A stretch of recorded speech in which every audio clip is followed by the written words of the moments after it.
ఇప్పుడు ప్రభు మాట చాలా బలమైంది. ఆయన మాట పలకగానే చనిపోయిన లాజరు ఏమయ్యాడు?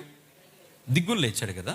ప్రభువారు అక్కడ రాయి తొలగిపోవును గాక, లాజరు బయటికి రాబడును గాక అంటే రెండు ఒకసారి జరిగిపోయాయి. కానీ అద్భుతం చూడాలంటే రాయి నువ్వు తీయాలి.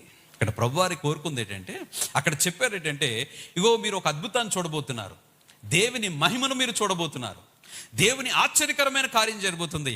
ఆ అద్భుతమైన ఆశ్చర్యకరమైన కార్యం మీ కనులతో చూడాలంటే మీరు చేయవలసిన ఒక క్రియ ఉంది. ఏంటి ఆ క్రియ అంటే, ఆ రాయిని మీరు ఏం చేయాలి? తొలగించండి, నేను అద్భుతం చేస్తాను. తొలగించవలసిన బాధ్యత ఎవరిది? నీది. ఒకవేళ నీ జీవితంలో అవిశ్వాసం అనే రాయి మనలో ఉంటే దానిని తీసి బయటికి వేస్తే అద్భుతం నీ జీవితంలో జరుగుతుంది. ఈ ఆలోచన తీసివేసుకోవాలి. అందుకే ప్రభువారు ఒక అద్భుతమైనది ఏంటంటే, చిన్నదే, ఒకవేళ మన జీవితంలో ఉన్న చిన్న పెన్నో చిన్నదని ఏదైనా కూడా మనము నమ్మకముతో ముందుకు ఎదిగితే దేవుడు గొప్ప కార్యం చేస్తాడు.